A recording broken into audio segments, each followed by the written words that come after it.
રક્ષાબંધનના તહેવારને એક જ દિવસ બાકી છે ત્યારે સુરતમાં 24 કેરેટ મીઠાઈમાં એકથી એક અવનવી મીઠાઈઓ મળી રહી છે, જે સૌ કોઈના મોંમાં પાણી લાવી દે છે। લોકો તહેવારોમાં વિશેષ મીઠાઈ ખાવાનું પસંદ કરતા હોય છે, કારણ કે મીઠાઈ તહેવારનો આનંદ વધારતી હોય છે।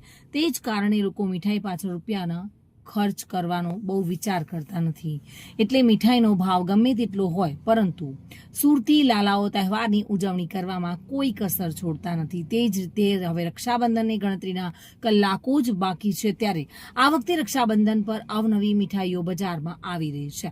મીઠાઈ વગર દરેક તહેવાર અને સુપ્રસંગ અધૂરા છે। દિવાળી હોય કે રક્ષાબંધન હોય, મીઠાઈથી મોઢું મીઠું કરાવતા જ તહેવારનો આનંદ બમણો થઈ જતો હોય છે। આ વર્ષે પણ ભાઈ બહેનનો પવિત્ર તહેવાર એટલે કે રક્ષાબંધનનો તહેવાર ઉજવવા માટે સુરતીઓ તૈયાર છે, જેથી મીઠાઈ વિક્રેતાઓ દ્વારા પણ ઘણી તૈયારીઓ કરવામાં આવી છે। ત્યારે સુરતમાં રક્ષાબંધનના તહેવારને ધ્યાનમાં રાખીને આ વર્ષે અનેક પ્રકારની મીઠાઈઓ જોવા મળી રહી છે, જેમાં અમુક નવી વેરાયટી પણ જોવા મળી રહી છે।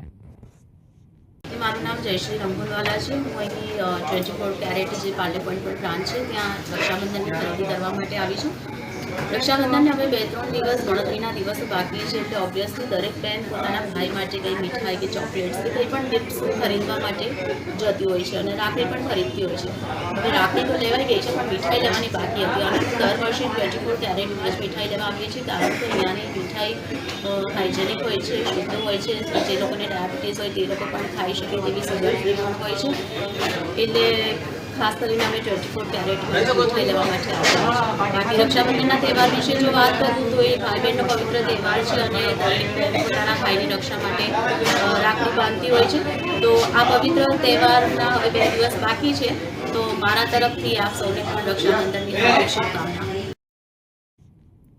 સુનિલ ગાંજાવાલા સાથે bureau report, today Gujarati news.